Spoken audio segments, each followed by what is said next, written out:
Good day. Welcome back to Trains and Toys with Papa Joe. This is part two in the Diamond Coal build. Last week's answer is the National Railway Museum. This week's trivia. And please watch the next video for the next set of trivia.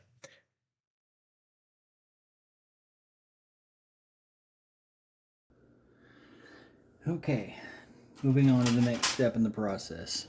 Bring this up to the camera. See how well you can see them. So use little nubs.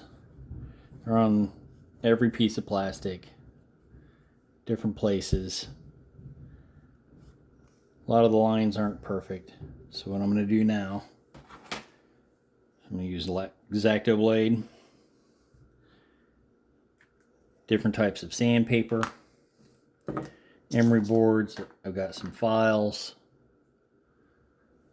and I've already got some tape set out on my workbench. So once I've sanded some of the smaller pieces, I can put them on the tape, and then I can move the tape over to my spray booth, because after I get everything sanded, I will go ahead and get everything primed. And I'm going to go ahead and turn my music on after I sit down, and I will probably do a time lapse of me doing this, and then we'll be on to the next step. Hopefully this won't take too long.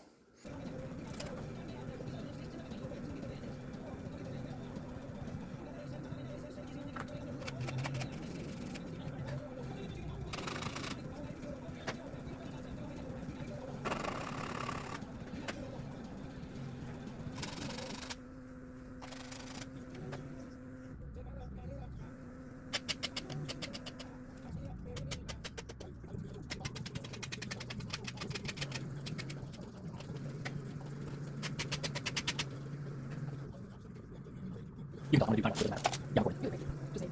How do I see things? You see red button? Red button. I really think people sit here in time to watch and do all this. So I just wasn't recording these little teeny processes. Yeah, I mean, you don't have to use all of it. No, I know. But I just want to put it like, I'll do a couple clips at like 400 feet, and I'll really speed up the rest of it. Yeah. So these come off of the little screws, the things that when they make them. So they're in like little plastic cages, you have to cut them out. And then they little nubs on them. So some of the nubs are pretty much like regular. Yeah. See, probably stuff like that I probably would. But sanding that stuff down, I probably would. But like, do you see what I'm saying? Because that's the thing that, yes, you're right, that's the tedious thing that most people aren't going to watch. In my case, you can turn film off.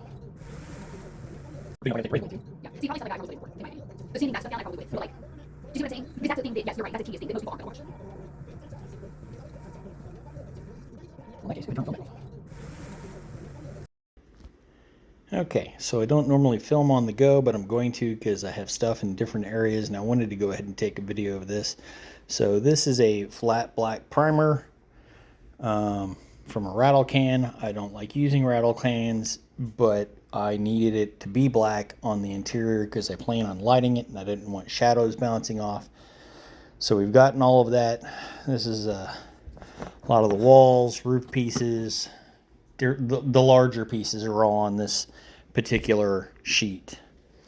And then I have all of the window frames, all of the little pieces. You've got stairways and different things like that, ladders, some of the smaller itty bitty pieces, little hand railings and things.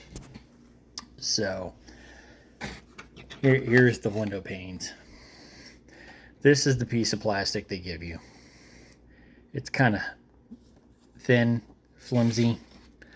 I do have a Cricut, so what I think I'm going to do is measure the window frames and just cut it all out on my Cricut so it's to size. I'm also going to back frost the windows so that it diffuses some of the lights from the interior lighting. And then the window frames themselves are going to be this rust oxide color. All of your handrails are going to be this Micromark lemon yellow. Depending on what portion of the building, whether it's the roof or walls, I have a steel metallic and a silver metallic. The small doors where people will walk in and out of the building will be a very bright flat red. I do have black and white out here just because, and then I also have a medium gray for where the concrete abutments are, for where the tracks go through the building. Let me show this on the picture here. So if you look, the feet there are actually a concrete gray, and I'll have to do the feet, I'll have to tape them off. Well, not really. It looks like the whole thing looks like it's gray. So that's all concrete, which means I'll have to paint those with the gray and maybe speckle on some weathering. But I wanted to go ahead and shoot this. My next step is airbrushing some of these pieces in the fun airbrush booth. Haven't gotten a lot done in the last week or so. Got a lot of family stuff going on, so this week's video will probably be a little bit short. I might get some of this done this week. I don't know. Just a lot going on right now, which is okay. You know, it's a hobby. It comes, you know, second when other things, family things come up and you have to take care of things. So, but I just wanted to go ahead and I got a little bit done today. All the sanding's done. All the priming's done. So now all I got to do is go ahead and get what paints I want painted and then start assembly hopefully sometime this week maybe. Well, that's about it for now. Thank you. Okay. So I've airbrushed a couple of things, not very much. I've learned a lot, watched a ton of videos, but here I am back at the workbench, and I'm about to do the window frames. I have them actually in the paint booth already taped down. So what I'm going to be using today is this rust oxide. The thing with these paints is they're supposed to be airbrush ready. They're a bit too thick and they come out not looking great. So you will have to, or should, thin them down. Now I'm only going to do a couple of drops of this rust oxide because I have a feeling it's going to go a long way. And then I am going to use acrylic paint thinner, a little pipette.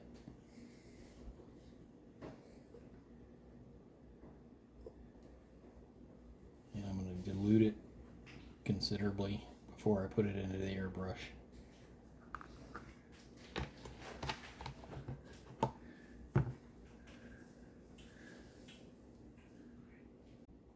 Okay, slight interruption, nothing major, just my wife and my granddaughter. Didn't think you wanted to hear her crying. So most of what you see I got on Amazon, these little metal stir trays and the spoon that goes with it, come in very, very handy. So I watched a lot of videos on airbrushing because I'm new to this, and I hear a lot of people saying that your paint should be the consistency of 2% milk. So that's pretty on point, actually. You know, I kind of laughed at it to begin with, but it seems that that's exactly what it's supposed to be. My kit airbrush that I bought, they're not great, but it does what it's supposed to do. And I'm just going to pour it right in there.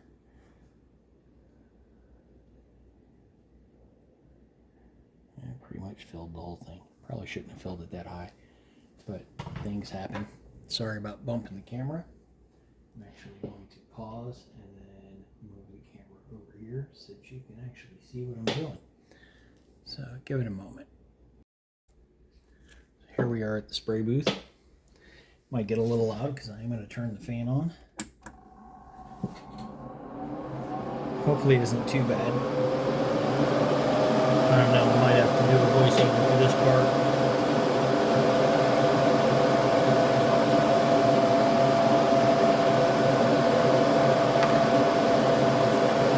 Always test your paint flow.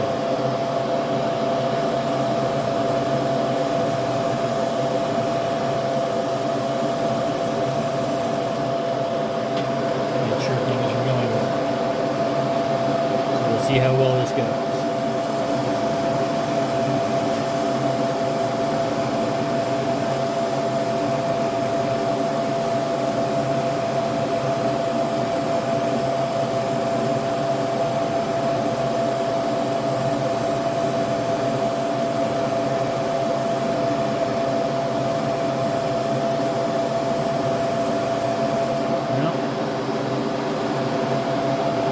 Thinking that might be too thin.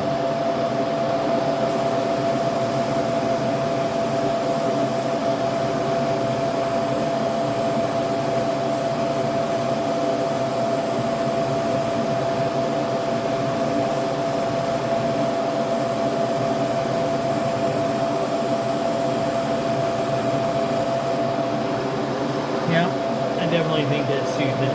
So I'm going to go ahead and turn off the camera and figure out the paint ratios, and I'll be back. Okay, so added a little bit more pigment on that first batch. I actually had to mix up like 4 batches. I did it in very light coats. It came out a lot better than I was actually expecting. I do like the fact that I was using, I think I will from now on, using the black primer, because it looks a lot darker dried. And really, the funny thing is the only thing that you're gonna see from the outside is the actual framing in here. You won't see this because it butts up on the inside. But I think it turned out really well. I like that color.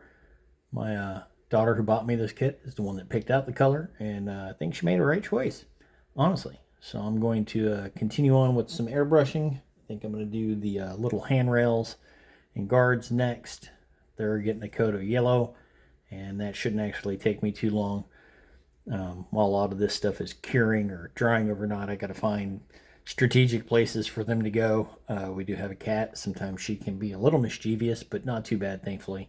And I'm going to go ahead and keep rolling on. Oh, and so safety notes, paint booth. Exhausted outside. Always wear my gloves when I'm dealing with the paint and solvents, or at least through the airbrush. Yeah, I think that's about it. But and or wear a mask, well ventilated area, something. But don't do it in a closed room where you can, love to inhale all those fumes. So, with that being said, onward and upward.